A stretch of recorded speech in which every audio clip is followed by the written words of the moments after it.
Ya, salah satunya adalah ini, yaitu penilaian aset, ya, penilaian aset. Nah, untuk apa penilaian aset?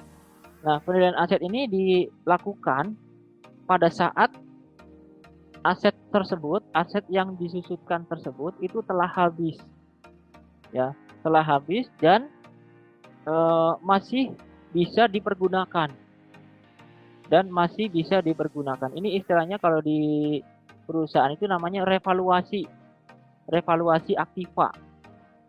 Ya kan sayang ya kalau misalkan ada aktiva atau aset yang umur ekonomisnya itu sudah habis tapi masih bisa dipakai, ya masih bisa dipakai, ya.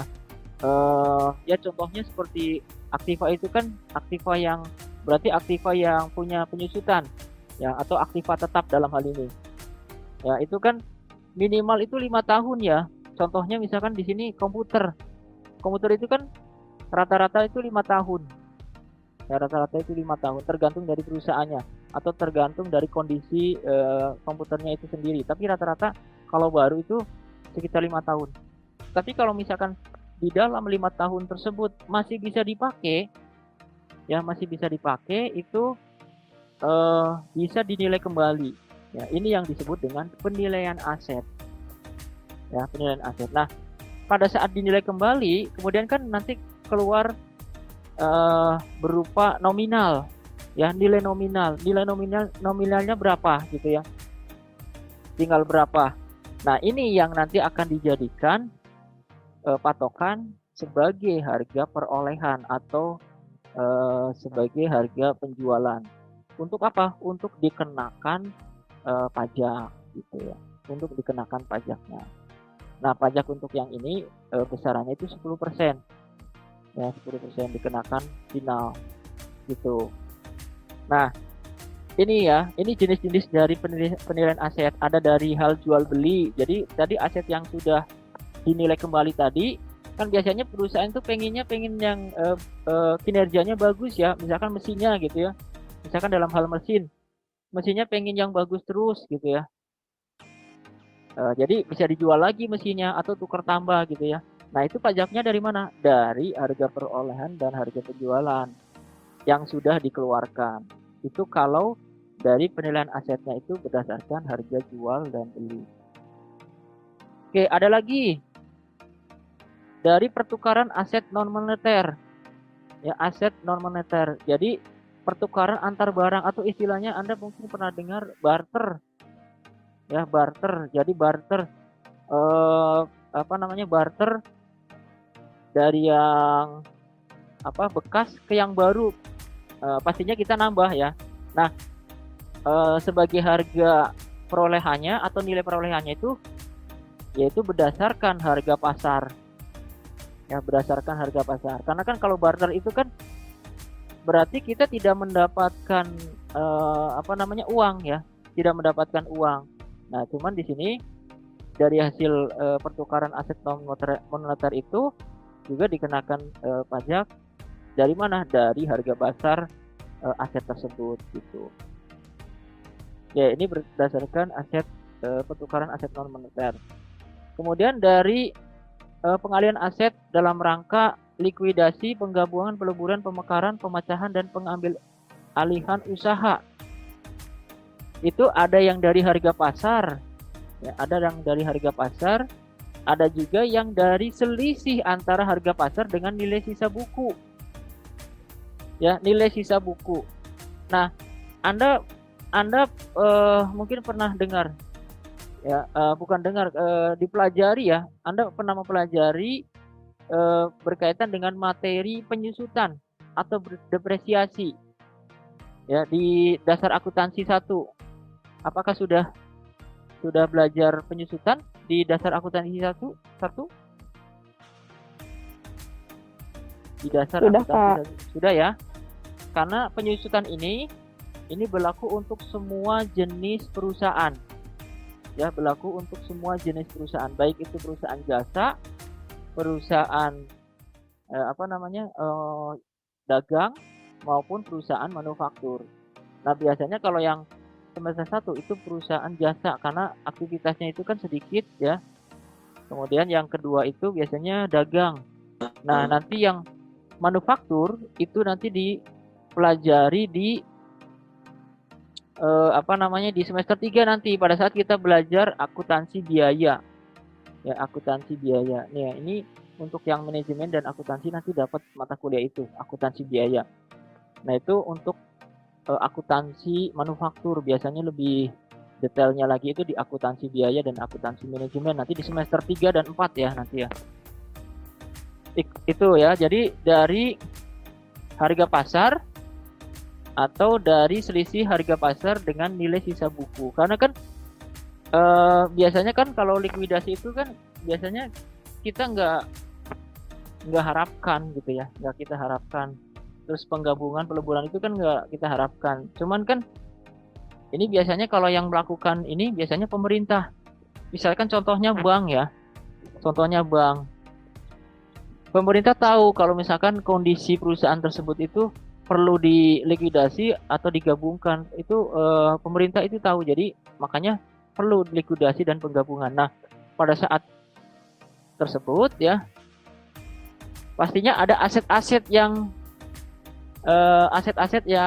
ada di dalamnya yang harus dinilai ya, dinilai asetnya gitu, dinilai asetnya. Nah, kadang ada yang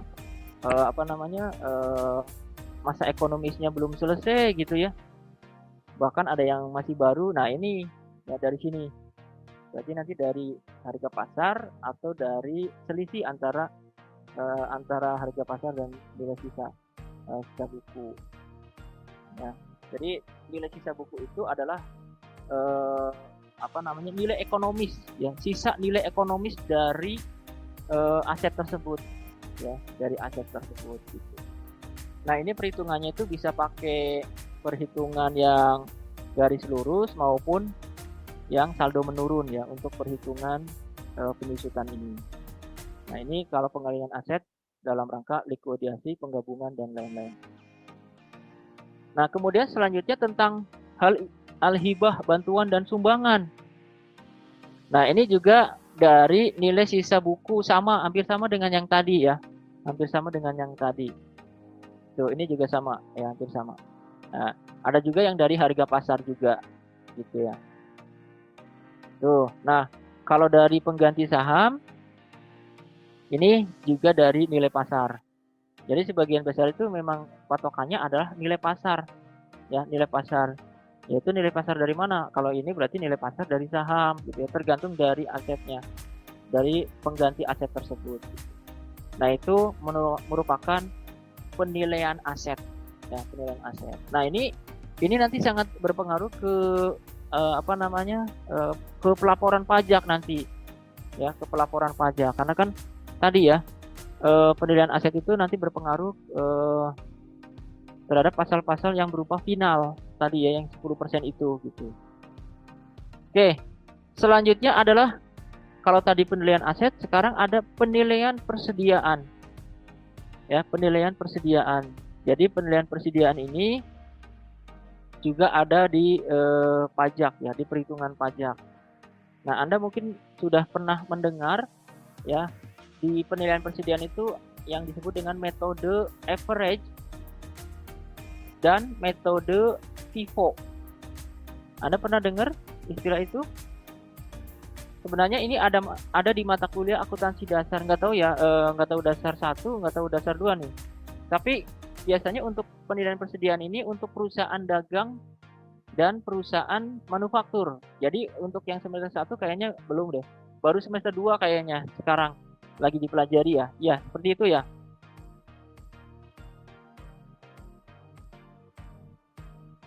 Yang tentang persediaan. Yang tentang persediaan sedang dipelajari sekarang di semester 2? Belum, Pak. Oh, belum. Belum ya. Mungkin nanti setelah UTS kayaknya. Setelah UTS. Iya. Ya. Jadi nanti di dalam pelajaran akuntansi tersebut itu pure membahas tentang persediaan. Bagaimana cara mengelolanya, kemudian bagaimana cara menghitung persediaannya gitu ya. Menghitung harga pokok persediaan gitu ya, dan lain sebagainya.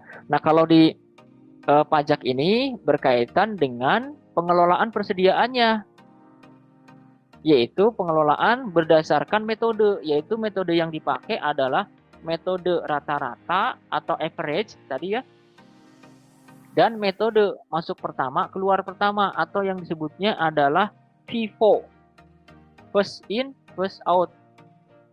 Ya, masuk pertama dipakai atau dijual, dipakai maksudnya keluar itu dipakai atau dijual ya, itu juga pertama ya. Ini yang dipakai di dalam pajak. Nah, ada satu metode lagi yang disebut dengan LIFO, last in first out. Nah, kalau yang last in first out ini biasanya kurang efektif ya, kurang efektif karena yang pertama kali yang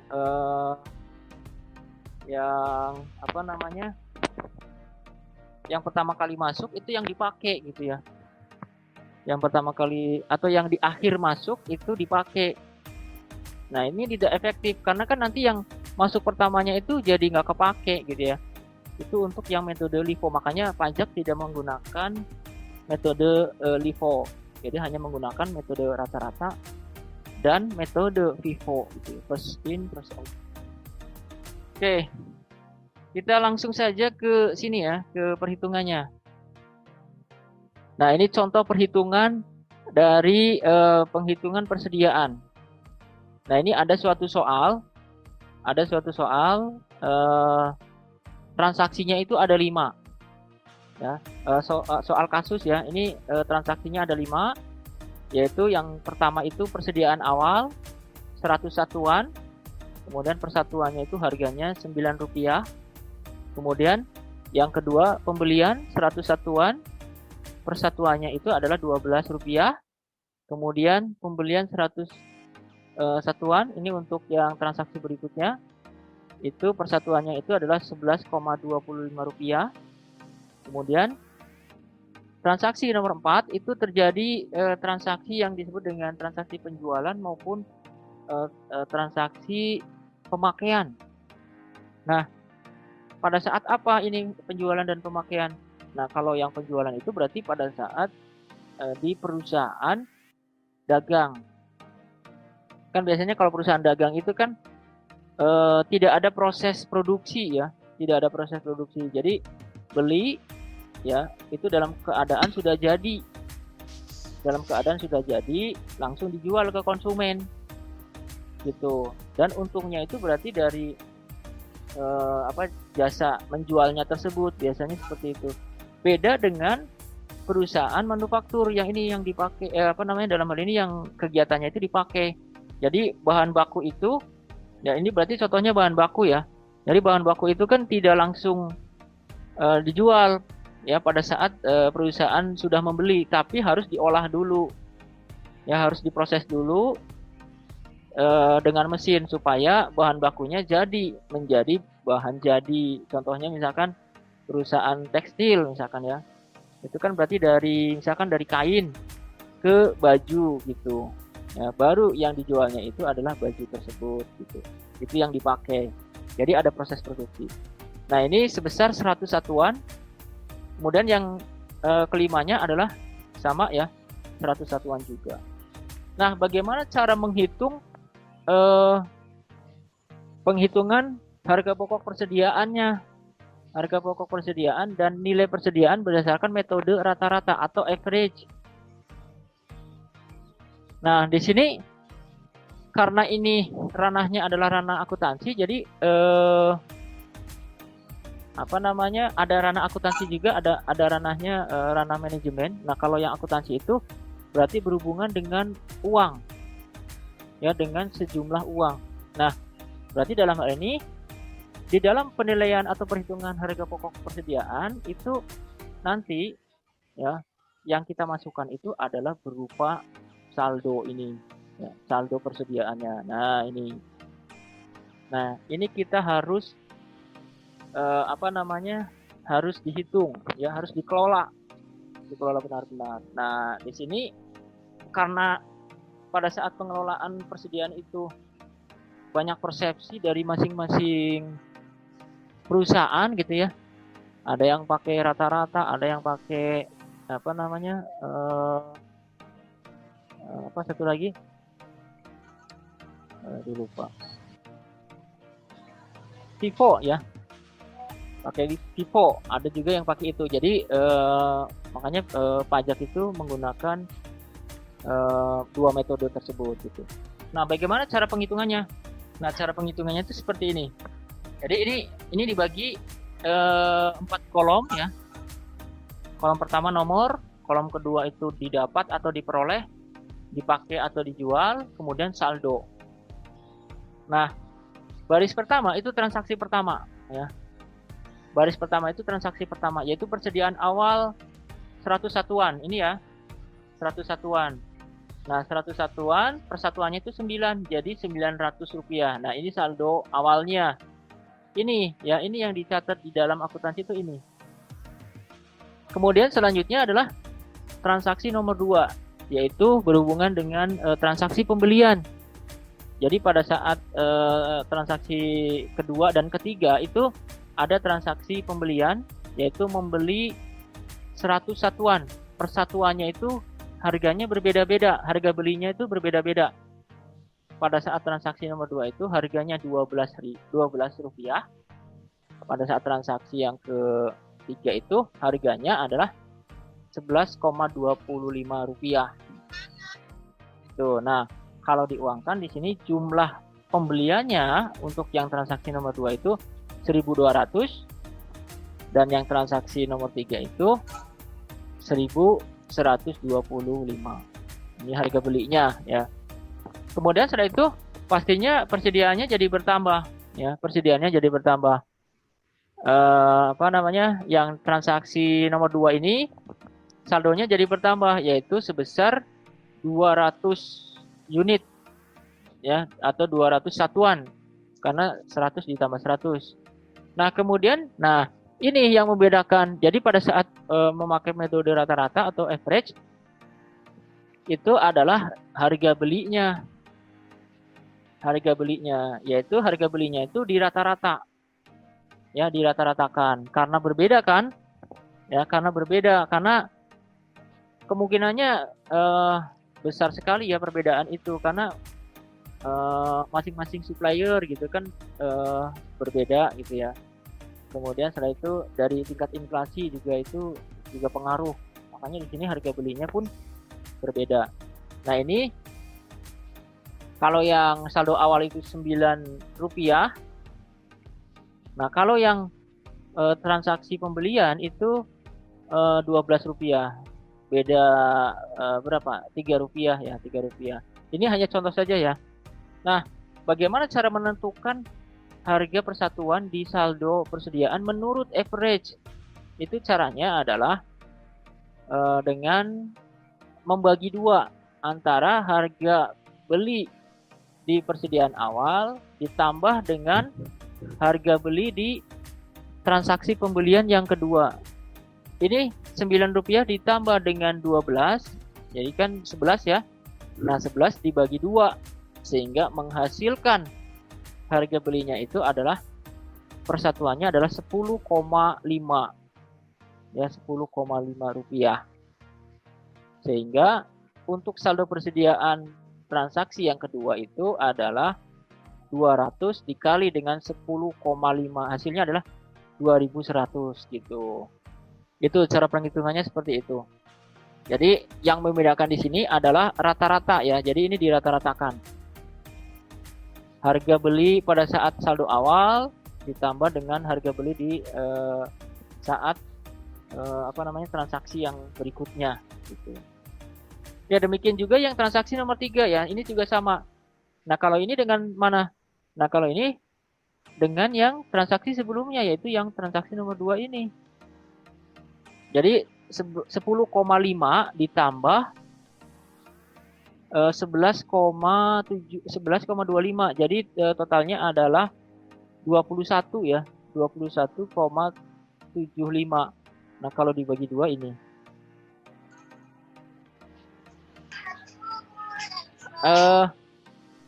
Kalau misalkan nanti apa namanya ragu-ragu, nanti coba dicek lagi ya perhitungannya. Nah, nanti akan menghasilkan di sini 3.225 gitu ya. Ini dari 300 ditambah dengan 10,75. Kemudian selanjutnya di transaksi nomor 4 ya, di transaksi nomor 4. Nah, transaksi nomor 4 ini adalah berkaitan dengan pemakaian atau penjualan dari persediaan tersebut. Artinya pada saat dijual persediaannya itu kan berkurang. Persediaan itu berkurang sebesar yang dipakai atau yang dijualnya gitu ya. Nah, di transaksi ini kan dijual 100 unit ya, 100 satuan. Maka di sini 100 satuan dikali 10,75. Jadi 10,75 itu dari sini. Ini merupakan harga jual. Ya, harga jual sama dengan 1075. Sehingga saldo persediaannya adalah 200 kali 10,75 yaitu 2150. Kemudian selanjutnya yang yang transaksi nomor 5 ini yaitu dijual lagi ya sebesar 100 satuan. Harganya per satuan adalah 10,75. Ya, totalnya segini 1,075. Sehingga saldo persediaannya adalah 100 kali 10,75. 100 kali 10,75 akan menghasilkan 1075. Nah, ini saldo terakhir. Ya, saldo terakhir di transaksi yang nomor 5 gitu. Nah, sehingga di sini kan tadi pertanyaannya ini ya, perhitungan harga pokok persediaan dan nilai persediaan. Dengan menggunakan metode rata-rata dapat diperoleh harga pokok persediaan akhir sebesar 2150, yaitu 200 unit kali 10,75. Ini ya. Kemudian nilai persediaannya itu adalah 1075, yaitu 100 kali 10,75. Itu ya, ini untuk metode rata-rata. Oke, saya jelaskan lagi yang ini ya. Saya jelaskan dulu yang FIFO-nya. Oke, kemudian bagaimana dengan metode FIFO atau masuk pertama, keluar pertama. Ya, masuk pertama, keluar pertama. Nah, ini kalau di sini tidak ada perhitungan harga belinya. Tapi pada saat penentuan harga pokok persediaan dan nilai persediaannya itu adalah dari harga satuan masing-masing produk tersebut pada saat dibeli. Nah, contohnya ini ya, ini kan transaksi yang baris pertama adalah saldo. Ini kalau ini sama. Kemudian yang kedua itu dibeli sebesar 100 satuan, kemudian persatuannya 12, sehingga totalnya 1200. Nah, kemudian setelah itu ini ya di saldo persediaannya itu bentuknya seperti ini ya,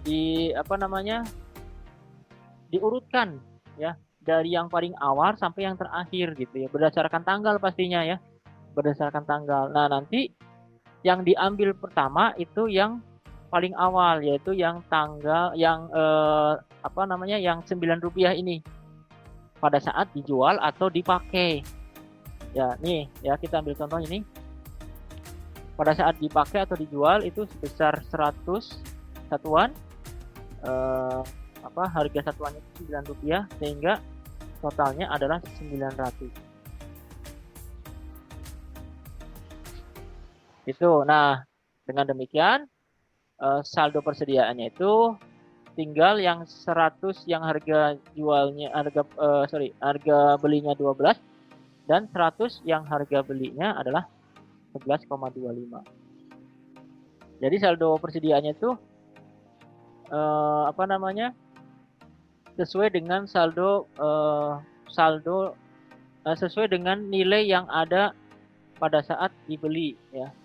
Ini yaitu nilai pembelian gitu. Kemudian transaksi nomor 5 itu 100 ya, 100. Kemudian harga belinya itu 12 persatuan. Sehingga total pembeliannya adalah atau total penjualannya adalah 1.200. Kemudian selanjutnya berarti tinggal satu ya.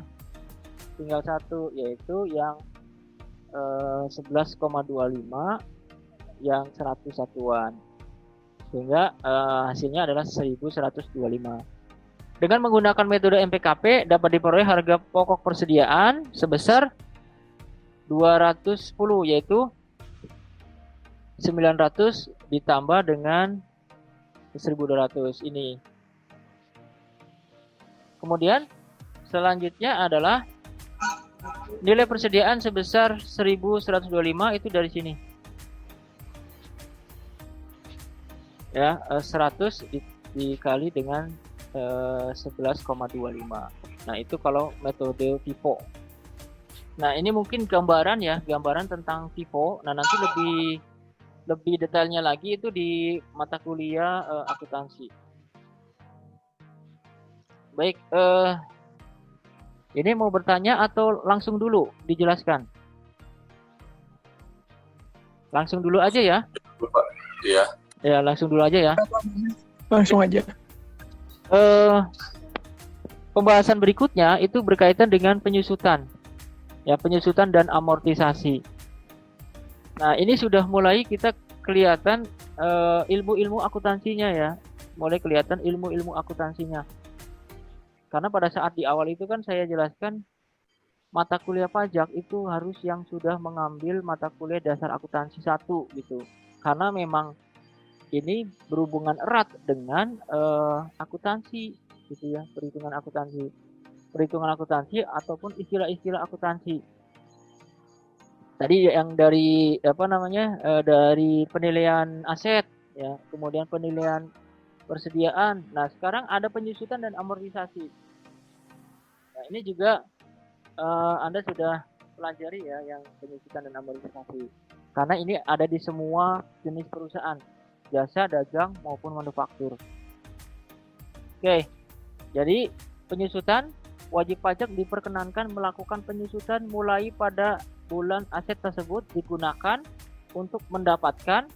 Berarti mendapatkan itu maksudnya untuk aset ya, aset yang dipergunakan untuk mendapatkan, menagih untuk aset yang dipergunakan untuk menagih dan memelihara penghasilan. Aset yang digunakan untuk memelihara penghasilan atau pada bulan aset yang bersangkutan mulai menghasilkan. Ya, mulai menghasilkan. Itu penyusutan diberlakukan. Ya, penyusutan diberlakukan. Sama ya sebenarnya ini istilahnya yang di akuntansi juga sama seperti ini. Nah, kemudian setelah itu metode apa saja yang digunakan? Metode apa saja yang digunakan? Nah, metodenya itu adalah metode garis lurus dan metode saldo menurun. Ya, sebenarnya metode-metode penyusutan ini banyak sekali ya. Ada yang 3, ada yang 5, ada yang 7, tergantung dari menyampaikan teorinya. Ya, menyampaikan teorinya. Nah, tapi di sini di dalam pajak yang dipakai metodenya itu adalah berupa metode garis lurus dan metode saldo menurun atau straight line method dan declining balance method gitu ya. Itu. Oke. Sekarang kita bahas satu-satu. Nah, di dalam pajak pun di sini sudah dijelaskan. Jadi dalam pajak sudah dijelaskan terutama berkaitan dengan masa manfaatnya. Jadi sudah distandarisasi. Sudah ada ketentuannya, yaitu berupa masa manfaat dan tarif penyusutan. Masa manfaat dan tarif penyusutan. Nah, ini digolongkan menjadi 2, yaitu yang pertama bukan bangunan dan bangunan. Bukan bangunan itu contohnya berarti seperti kendaraan, mesin, peralatan gitu ya. Nah, itu termasuknya adalah bukan bangunan. Kemudian yang bangunan berarti ada bangunan yang permanen, ada bangunan yang semi permanen. Nah, ini beda-beda ya. Beda-beda masa manfaatnya beda-beda. Ini kelompok 1 4 tahun, kelompok 2 itu 8, 3 16, 4 20 tahun. Kemudian ada bangunan permanen itu 20 tahun dan tidak permanen 10 tahun. Nah, kemudian ini tarifnya, tarif penyusutannya. Ini garis lurus. Nah, ini ya. Kemudian ini saldo menurun. Nah, untuk saldo menurun itu hanya untuk yang bukan bangunan saja tarif penyusutannya. Untuk yang bangunan itu tidak ada. Ini hanya pakai yang garis lurus. Ya, ini juga nanti ada perhitungannya ya. Nah, ini perhitungannya. Contoh perhitungan secara secara simpel ya, secara simpel dari penghitungan penyusutan. Nah, di sini penghitungan penyusutannya itu menurut metode garis lurus. Ini ada contoh kasus ya. Sebuah gedung yang harga perolehannya itu 1 miliar dan masa manfaat yang umur manfaatnya adalah 20 tahun. Kemudian berapa penyusutannya? Penyusutan setiap tahun adalah 50 juta. 50 juta itu 1 miliar dibagi dengan 20. Kalau metode garis lurus itu gampang ya, seperti itu perhitungannya sebenarnya. Jadi 1 miliar dikali dengan atau dibagi dengan 20. Tuh, jadi untuk penyusutan setiap tahunnya itu segini.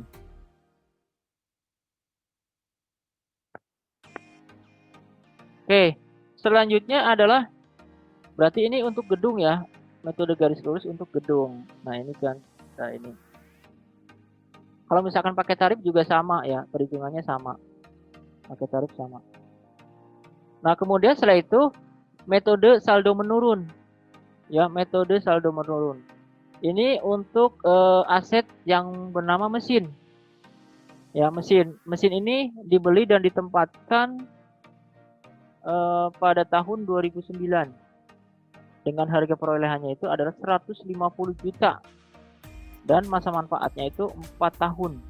Maka perhitungan penyusutannya berarti ini untuk yang mesin ya, karena untuk yang saldo menurun itu tidak ada bangunan berupa bangunan permanen dan tidak permanen, jadi untuk yang saldo menurun hanya kategori yang bukan bangunan. Nah, contohnya ini, contohnya adalah mesin. Contohnya adalah mesin. Nah, ini perhitungannya karena 4 tahun berarti nanti kita bikin 4 tahun. Ya, bikin 4 tahun. Kemudian perhitungannya ya cukup gampang. Ini juga gampang sebenarnya. Jadi nilai sisa buku ini, nilai sisa buku atau harga perolehan itu 150 juta dikali dengan 50%. Sehingga penyusutannya di tahun pertama adalah 75 juta. Nah, bedanya di sini penyusutan per tahunnya itu beragam, berbeda-beda angkanya. Ya, itu yang disebut dengan saldo menurun. Tapi kalau yang ini sama. Kalau yang garis lurus itu selalu sama penyusutan per tahunnya. Makanya dihitungnya itu cuma sekali. Ya, cuma sekali. Nah, kalau di sini karena beda-beda per tahunnya, ya karena tergantung dari nilai sisa buku kan, dari nilai sisa buku, makanya di sini ada perhitungan berupa perhitungan selama 4 tahun gitu ya. Yang tahun 2009 itu 50% kali 150 juta.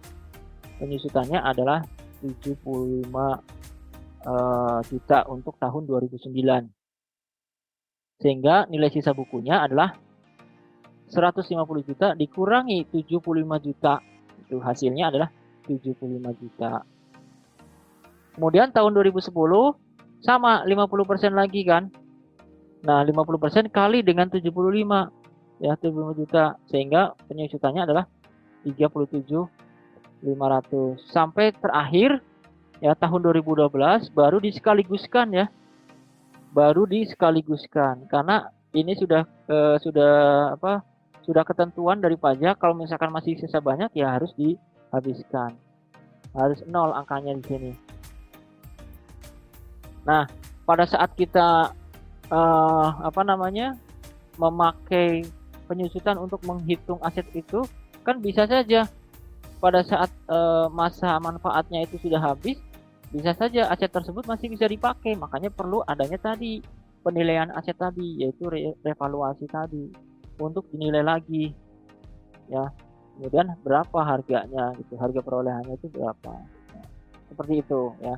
Jadi untuk perhitungan, contoh perhitungan penyusutan. Oke, dari dua perhitungan mungkin ada yang mau bertanya, silahkan.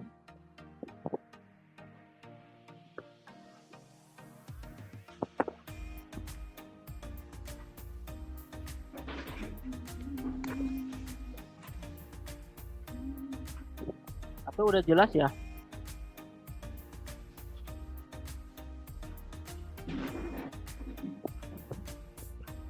Sudah jelas ya, dari slide-nya juga saya kira sepertinya sudah jelas ya. Iya Pak.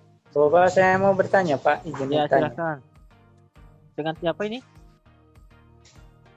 Adrian Pak. Adrian kemana? Ya silakan Adrian. Bapak, saya masih bingung soal yang ini nih, yang tarif yang sekaligus paling bawah itu kenapa nggak dihitungnya 50 lagi Pak?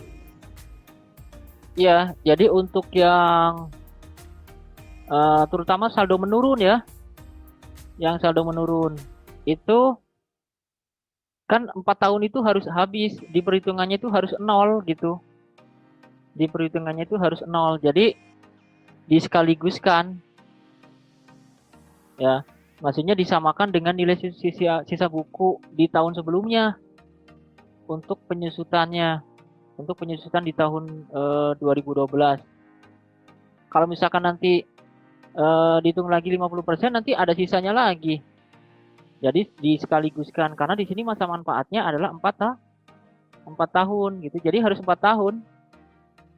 Ya harus 4 tahun habis gitu di perhitungannya. Gitu. Oh iya ya, Pak. Di tahun terakhir berarti aja. Mau berapapun hasilnya juga di tahun terakhir itu harus diskaliguskan jumlah yang sama ya Pak. Iya, harus betul. 0. Iya, harus 0 gitu. Ya baik Pak, terima kasih. Ya. Oke, selanjutnya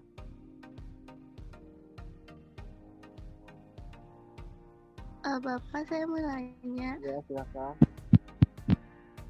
Yang menghitung BPP dan nilai persediaan dengan menggunakan metode menghitung BPP dan nilai persediaan yang pakai ini model lagi ya. Yang metode yang rata-rata. Bapak, aku masih bingung itu yang 10 yang aku masih bingung yang 10,50-nya itu dari mana? Ini. Yang ini? Iya. Oh, tadi pas dijelasin kayaknya iya, Pak, ini ya. Pas dijelasin kayaknya nggak kedengeran ya? Iya, Pak. Halo, sekarang kedengeran? Iya, Pak, kedengeran. Ya, ya. Jadi ini 10,5 itu kan karena rata-rata gitu ya, karena rata-rata jadi harga beli persatuannya itu adalah rata-rata dari Rp9 ini ditambah dengan Rp12, kemudian dibagi 2 gitu, kemudian dibagi 2 ya, kan hasilnya berapa itu? Yang 21 ya. 21 dibagi 2 berapa? 10,5 rupiah gitu. Ini berarti angkanya itu kecil-kecil. Jadi supaya nggak bingung. Hanya contoh saja. Harus dibagi 2 ya, Pak? Iya, kan rata-rata namanya juga. Segitu. Namanya juga rata-rata. Jadi harus dibagi 2 untuk Pak. Metode yang rata-rata gitu. Oke, ada lagi yang mau bertanya? Terima kasih, Pak. Ya, sama-sama. Saya Pak izin bertanya. Ya, boleh. Yang metode garis lurus itu tuh perhitungannya dibagi masa manfaat. Jadi semua nyata dibagi masa manfaat Iya. ya, Pak. Perhitungannya itu langsung, ini cuma sekali perhitungannya untuk yang garis lurus. Ini untuk perhitungan penyusutan setiap tahunnya ya. Untuk perhitungan penyusutan setiap tahunnya itu dibagi dengan masa manfaat ini. Karena kalau garis lurus mah semuanya per tahun itu sama gitu. Per tahun sama. Beda dengan ini, per tahunnya itu kan beda-beda ya tuh. Ya. Per tahunnya itu terus menurun, makanya disebut dengan saldo menurun gitu. Gitu.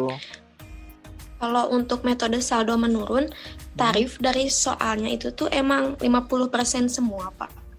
Nah, kalau untuk perhitungan tarifnya itu dari sini, dari ketentuan 20% ya.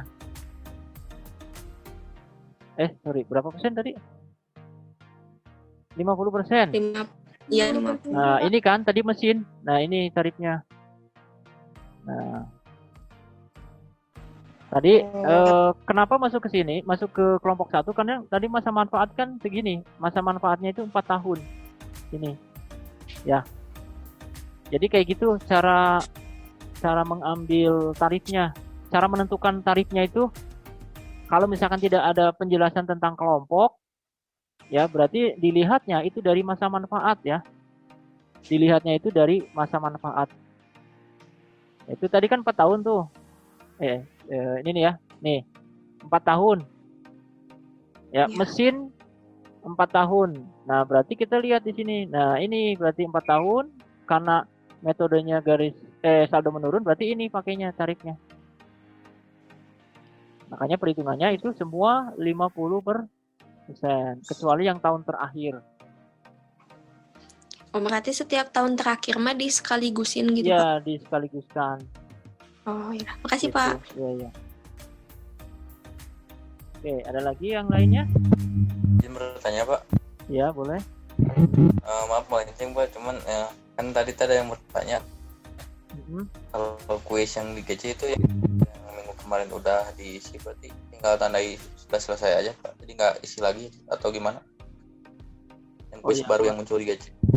Kan saya ada laporannya yang minggu kemarin. Berarti kalau yang udah ada di sana ya berarti nggak usah ikut gitu.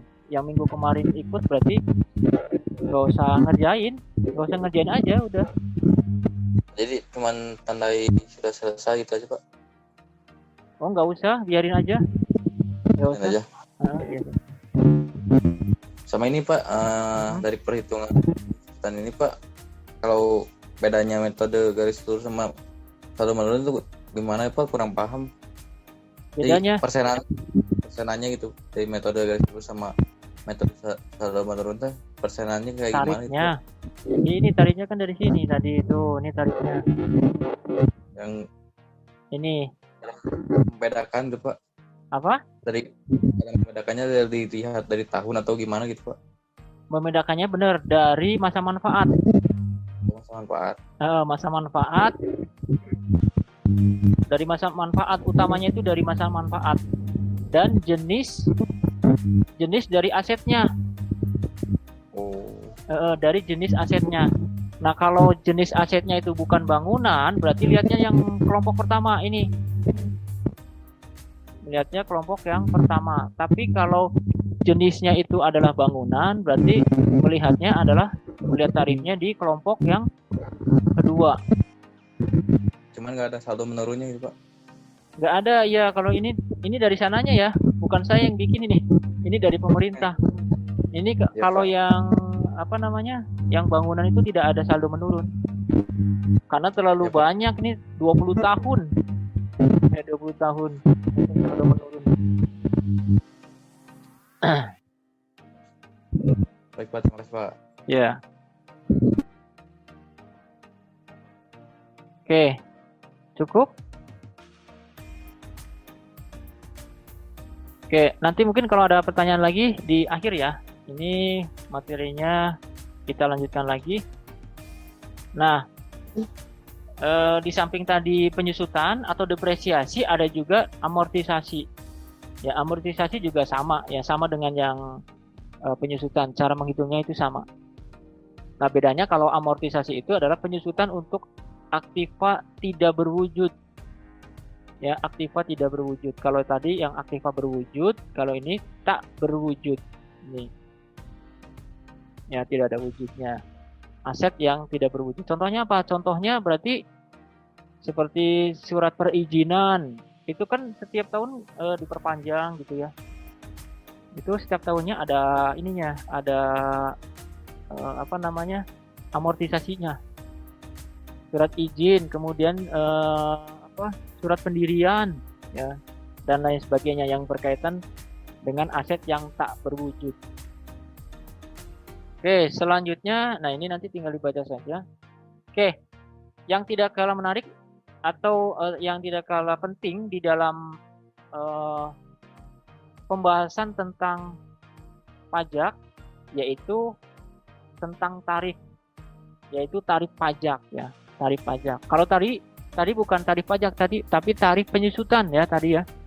Kalau ini adalah tarif pajak yang nantinya kita akan mengetahui pajak yang terutangnya itu karena adanya tarif pajak.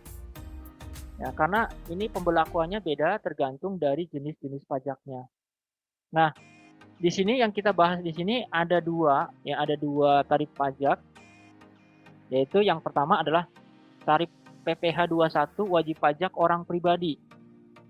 Ya, tarif PPh pasal 21 baik individu maupun yang menjalankan usaha.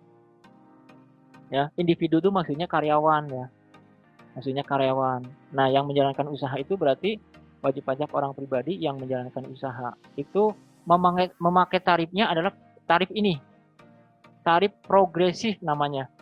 Itu ada di pasal 17 ayat 1 Undang-Undang Pajak Penghasilan. Anda nanti bisa cek. Kelas ini sudah saya kirimin Undang-Undang Pajak Penghasilan ya, yang nomor 36 tahun 2008 ya kemarin. Udah dikasih linknya kalau nggak salah ya, kelas ini. Kelas E. Coba nanti dicek lagi. Kalau nggak salah udah deh. Udah saya share di masing-masing kelas. Kalaupun enggak, nanti Anda bisa ini aja download banyak di internet. Nah, ini tarif PPh 21 itu ada di pasal 17 ayat 1. Jadi ada yang mengatakan tarif PPh pasal 17 ayat 1 berarti ini. Yaitu untuk tarif pajak penghasilan pasal 21, yaitu tentang pekerjaan, jasa, dan kegiatan. Pekerjaan, jasa, dan kegiatan. Ya, pekerjaan itu berarti berkaitan dengan karyawan kan, seperti itu. Nah, ini huruf A Peraturan Direktur Jenderal Pajak nomor Per 32/PJ/2015. Tarif pajak itu dibagi menjadi 4 level. Ya, dibagi 4 level. Nah, tarif ini adalah tarif berlaku untuk wajib pajak yang memiliki NPWP. Wajib pajak yang telah memiliki NPWP. Ini tarifnya pakai ini. Tapi kalau yang tidak mempunyai NPWP itu ada tambahan 20%. Ya, ada tambahan 20%. Nah, ini seperti keterangan yang di bawah ini ya. Seperti keterangan yang di bawah.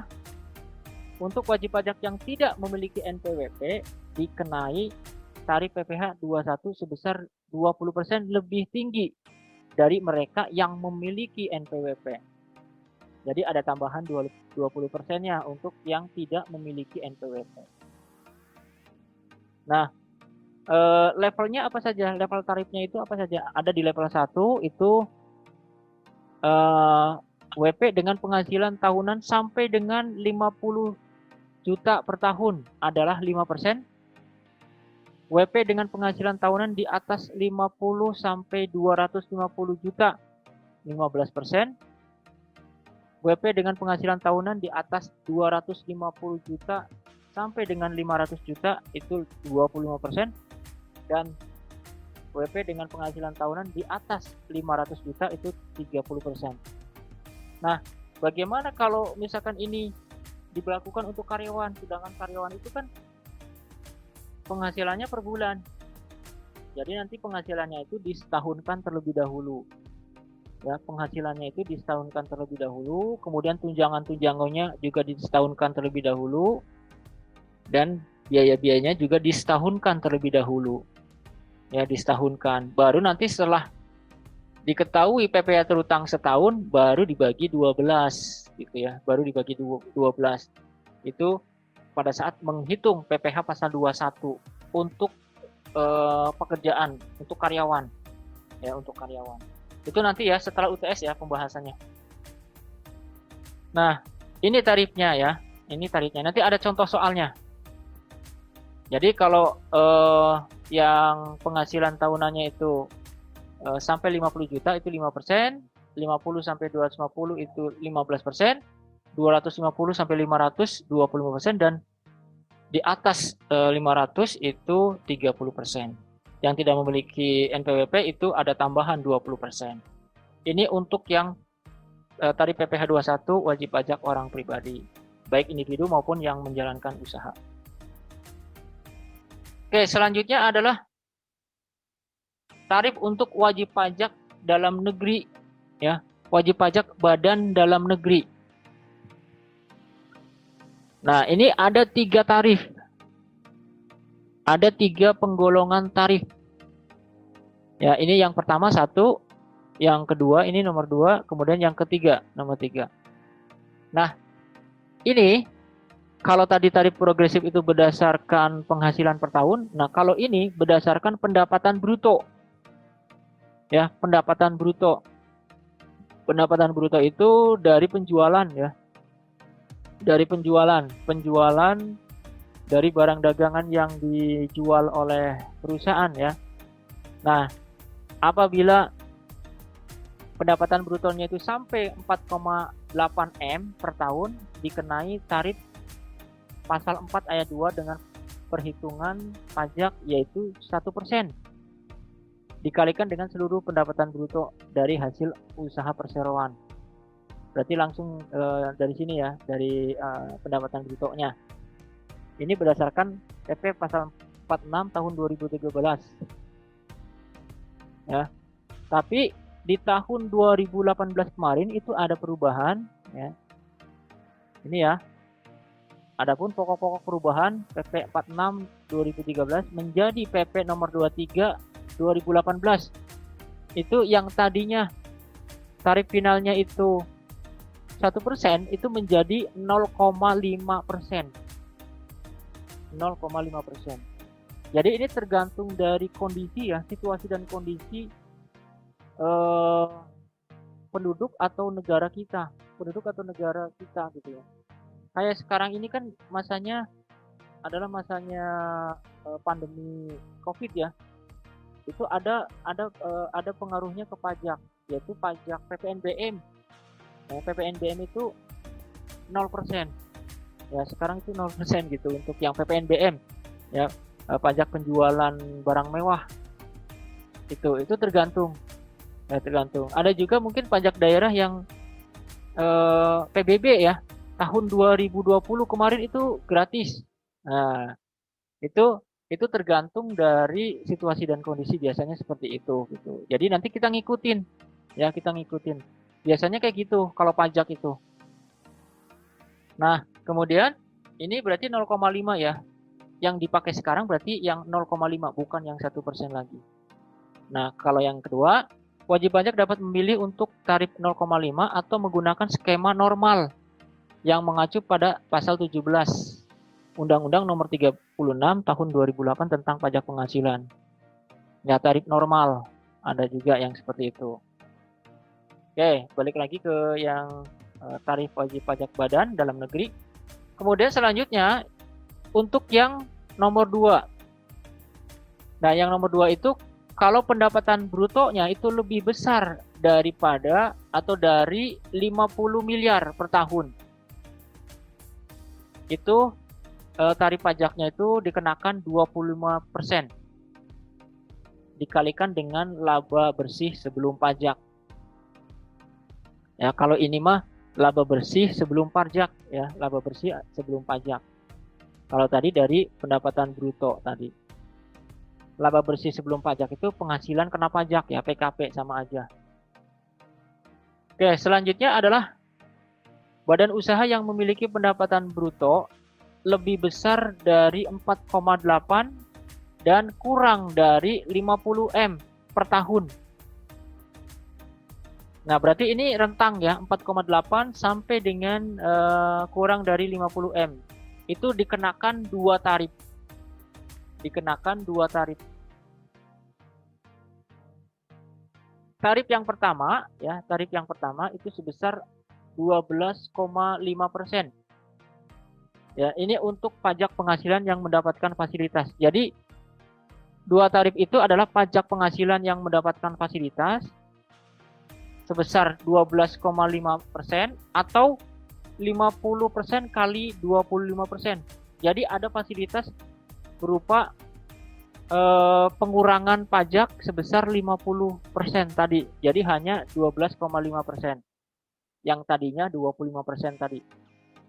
Untuk yang peredaran brutonya itu antara 4,8 miliar sampai dengan 50 miliar. Kemudian tarif yang kedua adalah tarif 25% untuk penghasilan yang tidak mendapatkan fasilitas atau pendapatan antara 4,8 sampai 50 miliar. Jadi ada dua tarif. Ya, ada dua tarif. Nah, mungkin untuk lebih jelasnya ini ada contoh soal. Nah, ini contoh soal berkaitan dengan wajib pajak badan. Pajak penghasilan, wajib pajak badan. Contohnya seperti ini. Peredaran bruto PT Mandiri dalam tahun pajak 2012 sebesar 30 miliar. Dengan penghasilan kena pajak atau PKP sebesar 3 miliar. Oke. Tadi kan di tarif wajib pajak badan itu kan ada 3 tarif. Nah, bagaimana cara menentukan tarifnya? Masuk tarif yang mana? Nah, lihatnya itu dari peredaran brutonya. Ya, peredaran brutonya. Nah, berarti di sini peredaran brutonya itu adalah 30 miliar. Nah, kita cek ya. 30 miliar itu masuk mana? Ini tidak, ini juga tidak. Berarti masuknya ke sini. Masuknya yang memakai dua tarif. Yang memakai dua tarif. Nah, bagaimana cara menghitungnya? Berarti dua tarif ya. Nah, penghitungan pajak penghasilan yang terutang PT Mandiri adalah, nah nanti dihitung dulu yang disebut dengan PKP yang mendapatkan fasilitas. Tadi ya, PKP yang mendapatkan fasilitas. Nah, PKP yang mendapatkan fasilitas itu rumusnya adalah, rumus secara umumnya adalah 4,8 M. Ini ya.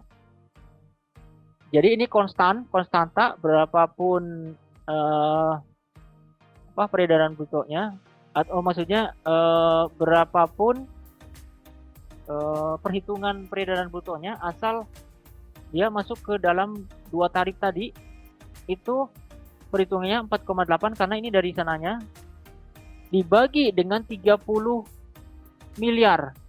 30 miliar itu dari ini peredaran bruto. Berarti ini 4,8 dibagi dengan peredaran bruto dikali, hasilnya itu dikali dengan PKP. PKP-nya itu 3 miliar. Sehingga jumlah penghasilan kena pajak dari bagian peredaran bruto yang memperoleh fasilitas adalah 480 juta. Ya, jadi kita hitung dulu yang PKP dari bagian peredaran bruto yang memperoleh fasilitas dulu gitu. Kemudian setelah itu baru kita hitung yang jumlah PKP dari bagian peredaran bruto yang tidak memperoleh fasilitas. Nah, cara menghitungnya atau rumusnya adalah PKP dikurangi dengan PKP yang mendapatkan fasilitas, yaitu 480 juta yang dari sini ini ya. Sehingga hasilnya PKP yang tidak memperoleh fasilitas adalah 2 miliar 520 juta. Baru setelah kita ketahui PKP yang memperoleh fasilitas dan tidak memperoleh fasilitas diketahui hasilnya, baru kita hitung pajak penghasilan yang terutang, yaitu ini yang memperoleh fasilitas ya, yang tadi 12,5% itu dari sini. 50% dikali 12 dikali 25%. Kemudian dikali lagi 480 juta, sehingga hasilnya adalah 600 juta. Kemudian yang keduanya 25% dikali dengan 2.520 juta, hasilnya adalah 630 juta. Sehingga jumlah pajak yang terutang adalah 690 juta. Itu. Nah, kita sampai ini ya, pembahasannya adalah sampai ke pajak penghasilan yang terutang aja di materi pajak penghasilan secara umum. Nah, nanti di di pembahasan selanjutnya gitu ya, nanti ada berkaitan dengan pajak PPh pasal 29 dan PPh pasal 25. Biasanya sampai situ perhitungannya. Tapi untuk materi ini sampai di sini. Nah, jadi hanya bagian-bagian saja ya, perhitungannya itu per bagian di pembahasan di pajak penghasilan secara umum. Oke, dari sini ada pertanyaan. Kalau ini sudah jelas, berarti untuk perhitungan pajak penghasilan yang terutang itu saya kira sudah jelas untuk yang badan ya, untuk yang badan. Oke, silakan. Bapak izin bertanya. Ya, boleh. Gimana, Neng? Maaf Pak, tadi yang ini kurang jelas, yang apa sih? Yang 4.800.000 itu, 4.800.000 itu dari mana ya Pak? Soalnya kan jelasannya kurang jelas di sini Pak. Oh, yang 480 juta. Yang ini bukan? Ya, yang ini Pak. Yang dibagi 30 miliar ini. Coba ditandain. Tandain pakai itu bisa nggak? Pakai 800 ya maksudnya. yang ini bukan? Siapa tadi yang nanya? Halo? Tadi siapa yang nanya? Yang ini bukan? Ya Pak Yuliani. Yang Yuliani. ini Pak, yang 800 apa sih baju? Ini juga suaranya nggak jelas Yang ya, dibagi Yuliani. 30 miliar. Ini, Ya, yang ini. Kalau ini mah, ini dari sananya ya. Dari pajaknya yang menentukan itu pajak, kantor pajak atau dirjen pajaknya. Jadi ini konstan 4,8 M gitu. 4,8 M. Berapapun perhitungannya, kalau mau menghitung PKP yang mendapatkan fasilitas itu pasti 4,8 dibagi dengan peredaran bruto gitu. Ya gitu ya. Jadi kurang jelas ini dari mana? Kalau sekarang jelas nggak? Ini saya juga nggak terlalu jelas mendengarkan suara Yuliani karena putus-putus nih suaranya.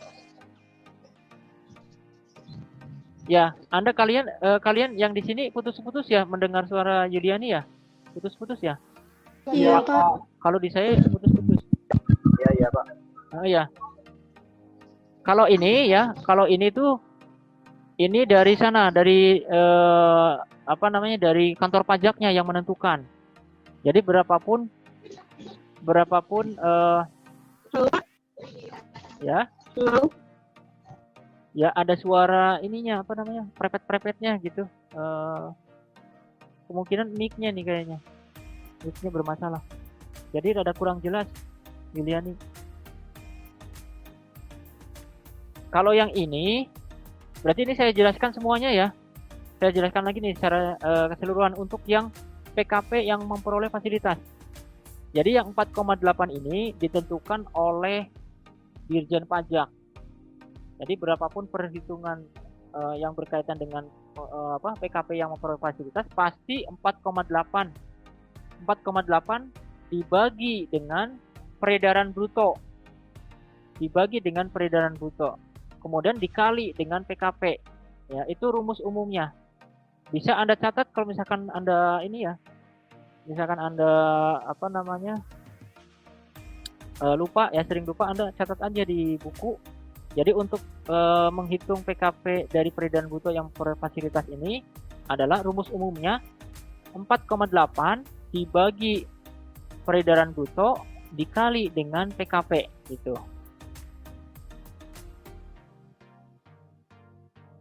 Gitu ya. Nah, kemudian untuk yang perhitungan yang tidak memperoleh fasilitas itu PKP saja ya, dikurangi PKP yang memperoleh fasilitas, yaitu ini. Gitu ya Yuliani, mudah-mudahan ini bisa diterima informasinya. Karena mungkin ini terkendala sinyal juga nih ya. Terkendala sinyal juga nih kayaknya.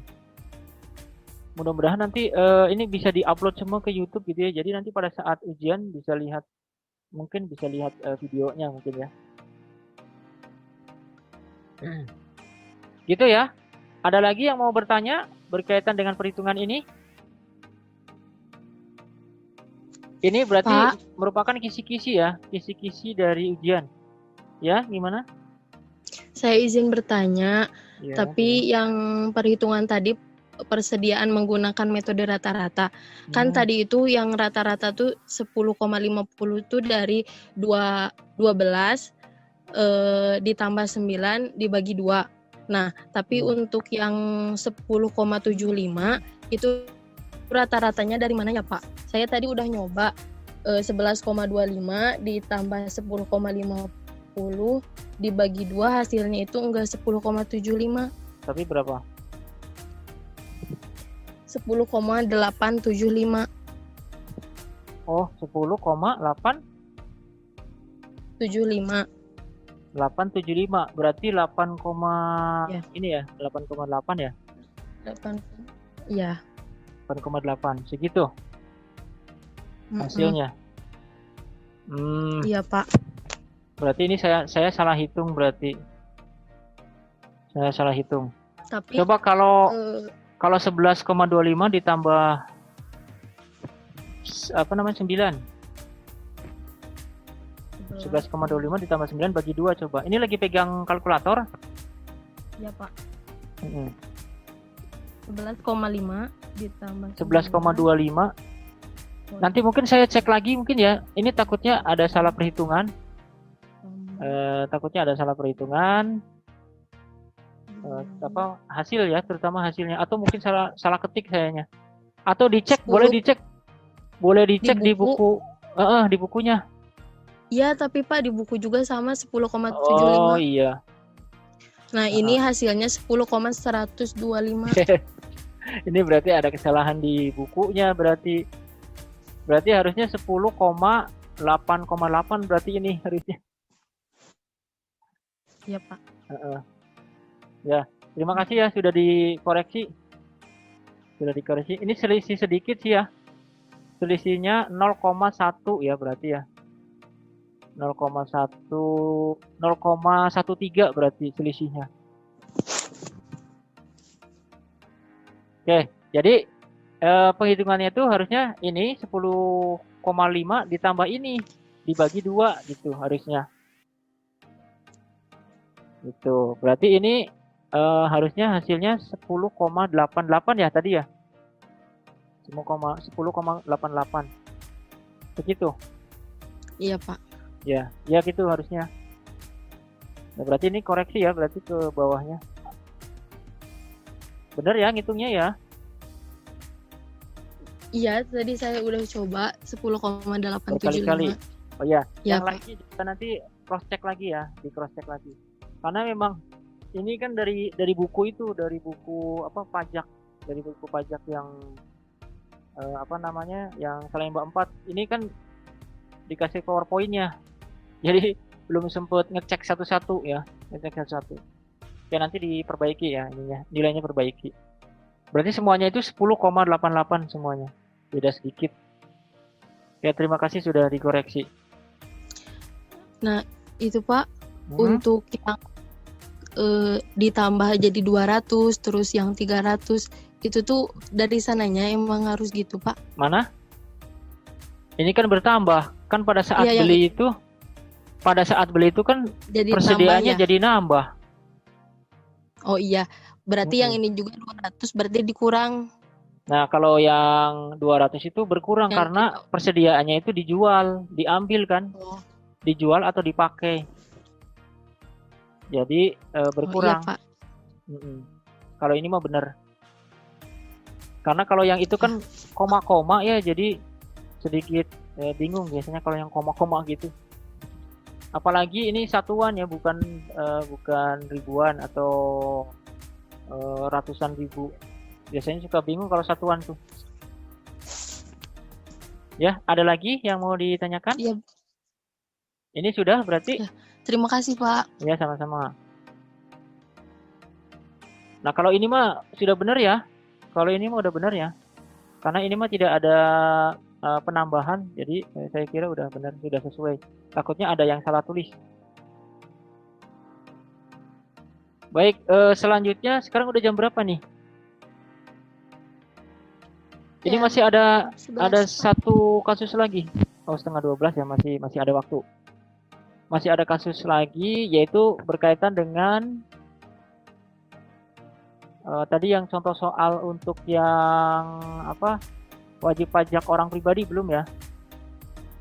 Nah, ini tinggal dibaca saja. Nah, ini tinggal dibaca. Nah, untuk yang selanjutnya, ya ini wajib pajak badan yang menyelenggarakan pembukuan. Ini bagaimana caranya menghitung penghasilan kena pajak. Ya, penghasilan kena pajak. Nah, ini yang sudah saya katakan pada saat pertemuan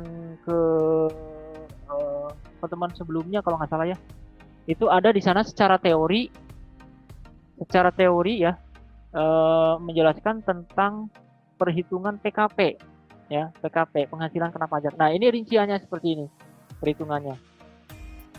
Jadi yang pertama itu peredaran bruto dikurangi dengan biaya. Biaya itu biaya untuk mendapatkan, menagih, dan memelihara penghasilan. Jadi contohnya misalkan biaya yang biaya yang fungsinya itu dari aset yang untuk mendapatkan, dari aset yang untuk menagih, dan dari aset yang untuk memelihara penghasilan. Contohnya apa? Contohnya mesin. Ya. Nah, apa saja yang berkaitan dengan mesin? Ya, biaya apa saja dengan mesin? Nah, contohnya misalkan ada biaya pemeliharaan mesin gitu ya. Nah, ini berkaitan dengan biaya biaya produksi ya, biaya produksi atau biaya penjualan. Ya, biaya-biaya tersebut yang nanti bisa dilakukan sebagai pengurang. Ya, ada di pertemuan sebelumnya itu biaya-biaya yang bisa dilakukan sebagai pengurang, itu ada ya di pembahasan sebelumnya, di materi sebelumnya ada. Nanti Anda tinggal baca saja. Jadi ini secara umum itu biaya untuk mendapatkan, menagih, dan memelihara penghasilan. Kemudian selanjutnya diketahui laba usahanya adalah 600 juta. Jadi 6 miliar dikurangi 5 miliar 400. Jadi selisihnya adalah 600 juta. Kemudian selanjutnya ada penghasilan lainnya. Ya, penghasilan lainnya itu 50 juta. Kemudian biaya untuk mendapatkan penghasilan lainnya itu 30 juta. Sehingga ada tambahan 20 juta ya. Sehingga untuk jumlah seluruh penghasilan neto adalah 620 juta. 620 juta. Oke, kemudian selanjutnya, nah ini ada kompensasi kerugian. Jadi di sini fungsi kompensasi kerugian tuh. Ya, kenapa pemerintah itu memberikan kebijakan kepada perusahaan untuk memberikan kompensasi kerugian. Jadi kompensasi kerugian itu bisa sebagai pengurang. Ya, bisa sebagai pengurang dari penghasilan kena pajak.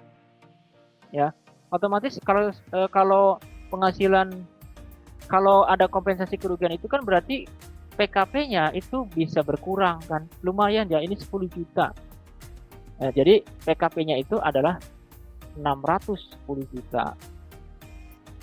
Tapi syaratnya pada saat menghitung kompensasi kerugian itu syaratnya harus plus.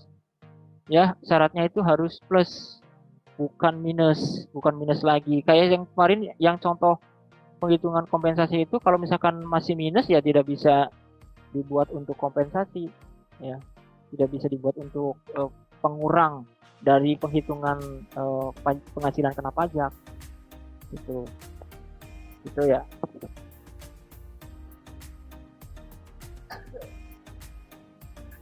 Itu cara menghitung PKP. Nah, ini kalau dilanjutkan sampai ke pajak penghasilan yang terutang itu caranya sama dengan yang tadi ya. Kita hitung dulu PKP yang memperoleh fasilitas dan jumlah PKP yang tidak memperoleh fasilitas. Dihitung dulu seperti itu, baru dikalikan tarifnya. Ya, yaitu pajak penghasilan terutang menjadi 91.500.000. Nah, ini juga ada kesalahan nih. Ini salah ketik, ini harusnya 6 miliar ya. 6 miliar bukan 600 juta, tapi 6 miliar. Dari mana? Dari sini. Ini. Peredaran bruto.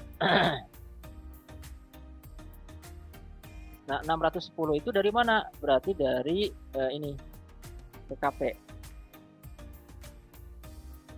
Ya, ini kalau soal versi lengkap. Ya, kalau soal yang versi tidak lengkap tadi yang pertama yang kita bahas tadi. Nah, ini PKP-nya itu langsung diketahui ya. Tapi kalau misalkan tidak diketahui berarti harus dihitung dulu gitu ya. Nah, cara ngitungnya tadi seperti yang pembahasan yang terakhir yang ini. Nah, ini untuk wajib pajak badan yang menyelenggarakan pembukuan. Ya, yang menyelenggarakan pembukuan. Oke, beda lagi dengan wajib pajak orang pribadi. Ya, wajib pajak orang pribadi yang dalam negeri ya, yang menyelenggarakan pembukuan. Nah, kalau ini perhitungan PKP-nya sama ya, perhitungan PKP-nya sama, tapi yang membedakan di sini adalah pada saat kita menghitung PPh yang terutang. Pada saat kita menghitung PPh yang terutang. Berarti paket tarifnya itu adalah tarif yang progresif atau tarif yang pasal 17 ayat 1. Ya, pasal yang 17 ayat 1. Yang tarifnya adalah 5%, 15% dan 25% serta 30%. Nah, di sini juga ada pengurangnya, yaitu berupa kompensasi kerugian. Juga ada di sini adalah PTKP. Ya, PTKP. Tuh, jadi PTKP ini dipakai di dalam perhitungan PPh yang terutang untuk wajib pajak orang pribadi dalam negeri. Gitu. Oke, baik, saya akan jelaskan yang ini ya. Dari sini nih. Jadi pada saat menghitung PPh terutang untuk wajib pajak orang pribadi itu perbedaannya di sini. Jadi setelah PKP itu ada yang disebut dengan PTKP. Ya, disebut dengan PTKP, penghasilan tidak kena pajak. Nah, maka itu sebagai pengurang. Ya, sebagai pengurang. Yaitu yang ini ya. Pengurangnya itu atau PTKP-nya 67.500 sehingga PKP-nya adalah 542.500.000.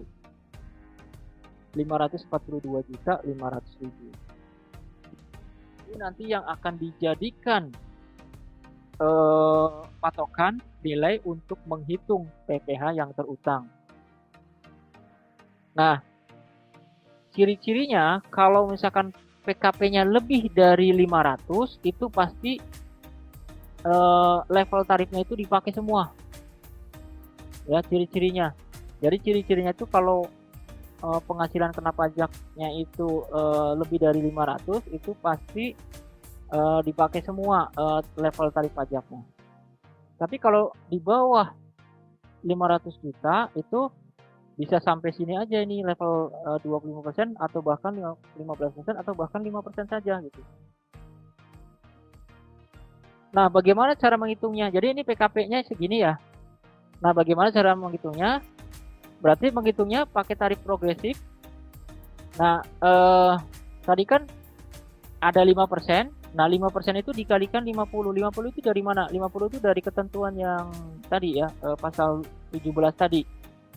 Yaitu dari selisih ya. Selisih antara 0 sampai 50 juta. Jadi kan 50 juta kan? Ini 50 juta. Jadi penentuan ininya sudah sudah baku dari sananya. Jadi untuk yang 5% itu 50 juta. Kemudian yang 15% itu 200 juta. 200 juta itu 250 dikurangi 50. Ini dari sini ya. Nah, ini 50 juta, 50 kurangi 0, 50. Kemudian 200 itu 250 dikurangi 50 juta. Itu 15%. Kemudian untuk yang tarif 25% itu 500 dikurangi 250. Jadi nilai yang sebagai pengalinya itu 250 juta. Oke, kita balik lagi ke soal yang tadi.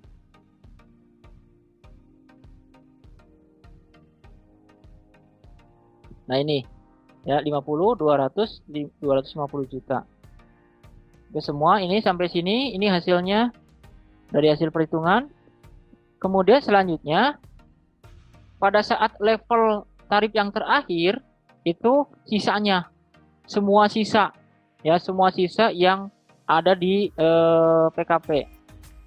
Ya, yang ada di PKP. Karena ini sudah habis 500 juta, berarti sisanya tinggal yang 42.500 gitu ya. 42.500 gitu. Jadi nanti pada saat pengenaan yang 5% itu 542.500 dikurangi 50 juta gitu ya. Tinggal 492.500. Kemudian setelah itu kan masih ada sisanya tuh. Berarti ke level kedua ya, level kedua 15%. Tapi diambilnya cuma 200 ya. Nah, masih ada sisa kan? Yaitu tinggal sisanya adalah 292.500. Nah, masih ada sisa segitu, berarti masuk ke tarif ketiga yaitu 250 juta. Nah, kemudian setelah masuk ke tarif 3 masih ada sisanya. Nah, sisanya itu masuk semua ke tarif yang terakhir yaitu yang 30 juta. Sehingga setelah dijumlahkan semua hasilnya itu akan menjadi PPh yang terutang yaitu 107.750.000. Seperti itu cara menghitung untuk PPh terutang yang wajib pajak orang pribadi. Nah, ini dua contoh ini mohon dipahami karena ini adalah sebagai dasar untuk penghitungan wajib pajak atau penghitungan pajak terutang bagi wajib pajak orang pribadi. Nah, ini sebagai dasar tuh ini gitu ya. Itu.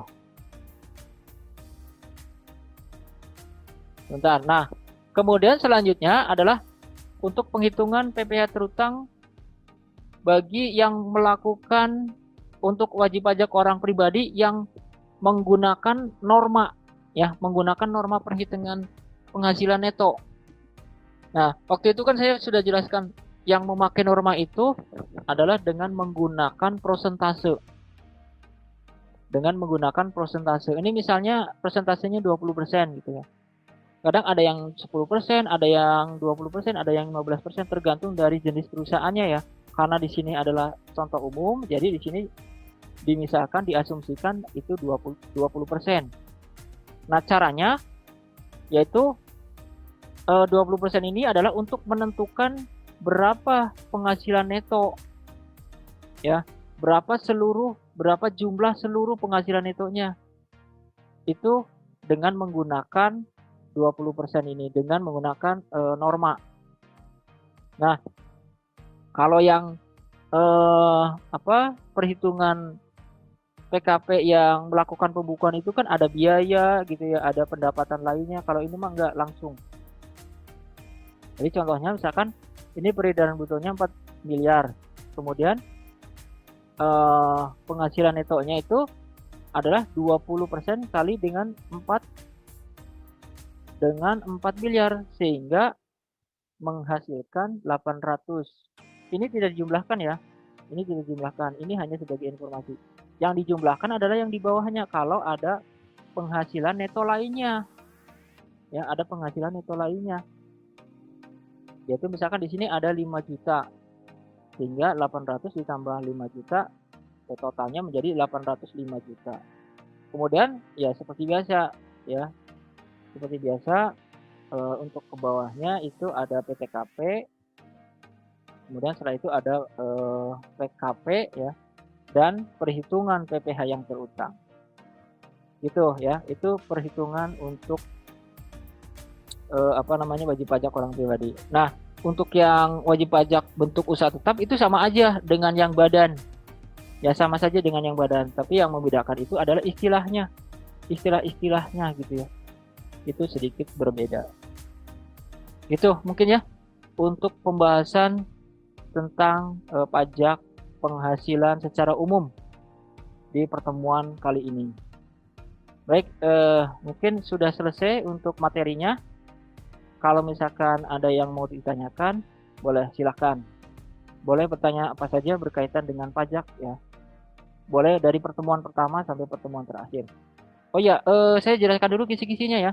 Kisi-kisinya itu Anda pelajari ini ya. Perhitungan PPh terutang untuk orang pribadi, kemudian badan, cara menghitung PKP, kemudian menghitung kompensasi, kemudian menghitung SKP, ya denda bunga, kemudian PTKP, kemudian teori-teori yang berhubungan dengan materi yang dari pertemuan pertama sampai yang terakhir. Nah kalau teori mah mungkin tinggal dicari karena sifat ujiannya itu kan open book. Gitu ya. Baik, silakan ada yang mau bertanya, boleh ditanyakan. Silahkan.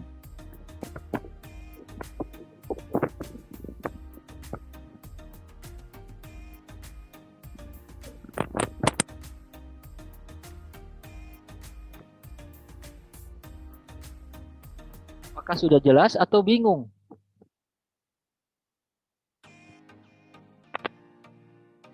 Saya kira sudah jelas ya.